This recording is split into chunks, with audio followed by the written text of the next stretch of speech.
बोलो पुरुषोत्तम भगवान की जय। ये तीसरा अध्याय है। पतिव्रता स्त्रियों के लक्षण और नियमों का वर्णन। नारद जी बोले, हे तपोनिधि, पतिव्रता स्त्री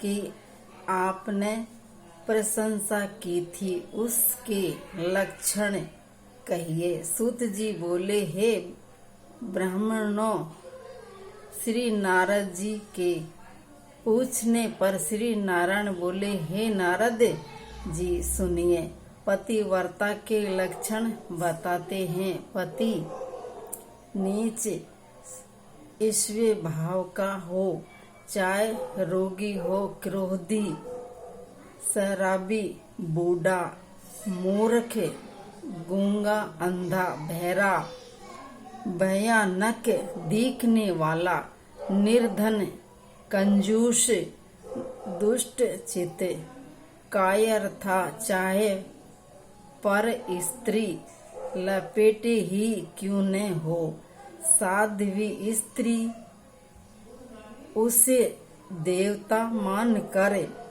शरीर मन वाणी द्वारा निर्विरोध होकर सेवा ही करे। बाल युवा था, वृद्धावस्था में स्त्री कभी इस वास्ते होकर गृह कार्य न करे। काम, क्रोध, लोभ, वेह, अहंकार त्याग कर स्त्री पति सेवा करे।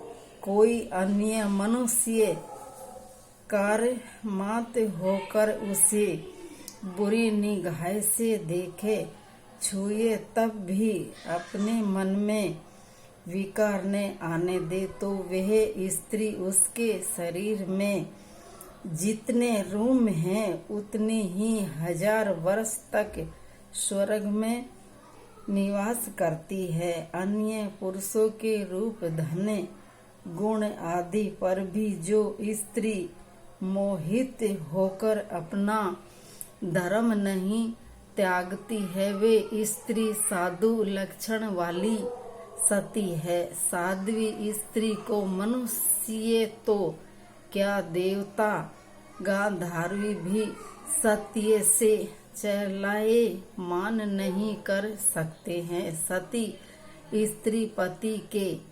भोजनोपरांत भोजन करे, दुख में दुखी, प्रसन्नता में प्रसन्नता अनुभव करे। उसे विदेश जाने पर आप श्रृंगार न करे, पति के सोने के बाद सोवे, उनके जागने से प्रथम शयन त्याग दे। सास ससुर आदि बड़ों की सेवा करें, वह सती स्त्री पूजनीय होती है। पति के बाहर से आने पर द्वार पर आकर स्वागत करें। गृह से स्वामी उसको घर खर्च को जो धन दे, उसमें ही गृह कार्य चला कर बुद्धि से कुछ बचा कर संग्रह करें, वह उत्तम स्त्री है। किंतु जो दान को देने के उसमें से कुछ न बचावे, पति आज्ञा बिना अपने संबंधी को कोई वस्तु न दे, पतिव्रता स्त्री दूसरों से न बोले, संतोष करे, अत्यंत असना, क्रोध करना, रूठ जाना, जिस वस्तु को पति ने खावे उसे खाना सती सर्वथा त्याग कर दे। अपना श्रृंगार, तेल लगाना, उबड़ने, मंजन आदि पति की प्रसन्नता के लिए करें। ऋतु घातनी और तीसरे दिन धोबन रहे चौथे दिन शुद्ध होती है। उस समय गृह कार्य न करे, किसी को स्पर्श न करे और स्नान आदि करके पवित्र होवें। स्नान करने के बाद भी पुरुष को न देखें। पहले सूर्य के दर्शन करें और पंचामृत पीवें। वह केवल धातु का ही सेवन करें। गर्भिणी हो जाने पर स्त्री को नियम से रहना चाहिए। वस्त्र भूषण पहन कर अपने पति को प्रसन्न करें। सदा प्रसन्नचित्त रहें। धर्म कार्य करें और शुद्ध पवित्र रहें तथा गर्भ की रक्षा करें। उल्टा और बुरी स्त्रियों से बातचीत न करें। ऐसे सती स्त्री श्रेष्ठ पुत्र लाभ करती है। ऐसे न करने से गर्भ गिरने की संख्या रहे है।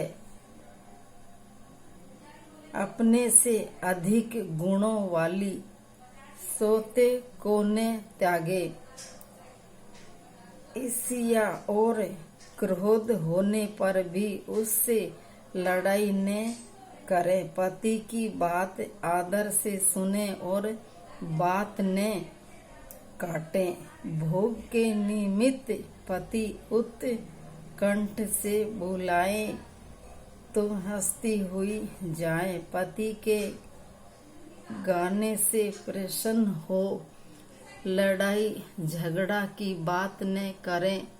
दुखी होने पर भी ऊंचे आवाज में न रोए। पति को कोसे नहीं। भाई बहनों के घर जाने पर भी पति से आज्ञा लेकर जाएं। विदेश जाते हुए पति को टोके नहीं। उसके पीछे सास के निकट सोए और दिन भर पति का ध्यान चित्त में रखें। विदेश में रहने वाले पति की स्त्री अत्यंत श्रृंगार न करे। सादा जीवन बिताए पर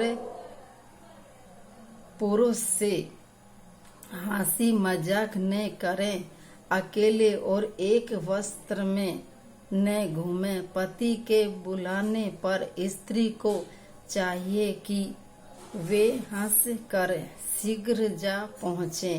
स्वामी के कहने पर ही उनके समीप बैठे। पति के खाने से बचा हुआ आहार महाप्रसाद के रूप में ग्रहण करें। धन्य हो कहीं अकेले न जाएं।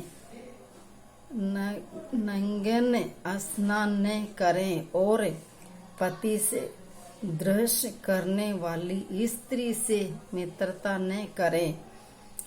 उखल मूसल दहली चौकट पत्थर चरखा बुहारी आदि पर पतिव्रता न बैठें। तीर्थ स्नान करने के लिए तीर्थ में न जा सकें तो अपने पति के चरणों को धोकर चरणामृत पान करें। शंकर ब्रह्मा वह विष्णु से भी बढ़कर सती को उसका पति पूज्य है। जो बिना पति की इच्छा के प्रहित नियमादि करती है, वे पति की आयु नष्ट करती है और सिवाय भी नरक में पड़ती है। जो पति के आज्ञा देने पर अखंड करे उसे जवाब देती है, वे सती कहलाती है। योग्य ने होकर गृह में कुतिया या वन में कीड़की होती है जो स्त्री चोरी से सिवाय मिठाई खाती है, वह उल्लू की योनि में जन्म लेती है। पति के बिना अकेली घूमने वाली स्त्री विष्टा भोज्य शुक्री बनती है।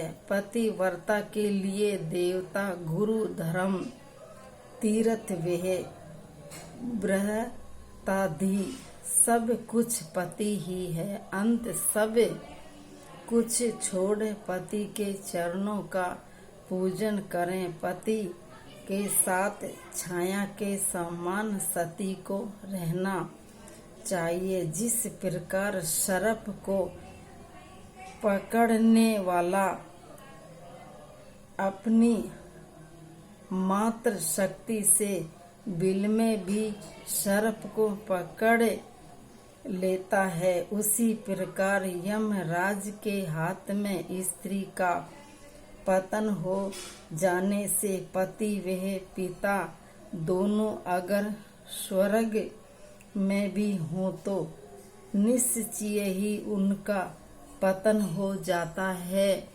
विधवा स्त्री को चाहिए वीणी ने गोंथ, इससे उसके मृतक पति का बंधन होता है। एक समय भोजन करें, भूमि में शयन करें, पान गोधित सुगंधित पदार्थों को सेवन न करें। अपने पति से सूर्य आदि के गोत्र का नाम लेकर जल दान करें। विधवा स्त्री भी नियम अनुसार चलने से पति व्रता ही कहलाती है। ये 30वां अध्याय पूरा होता है। अब मैं आपको 31वां अध्याय की कथा सुना रही हूँ।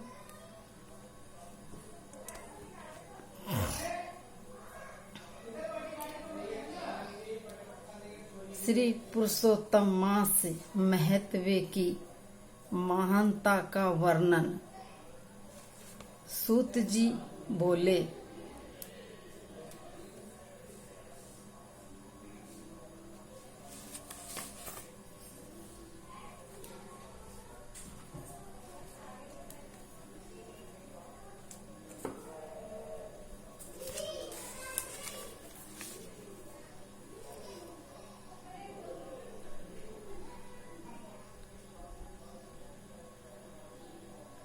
धर्म सुनकर नारद जी और भी सुनने की इच्छा से मुनि जी से बोले, हे बादरीपत, आपने काश के समेट दान को जो विशेष दान कहा है उसका क्या कारण है, वे कहिए। श्री नारायण बोले, हे ब्राह्मण सुनिए। प्रथम यही प्रश्न श्री पार्वती जी ने पुरुषोत्तम व्रत धारण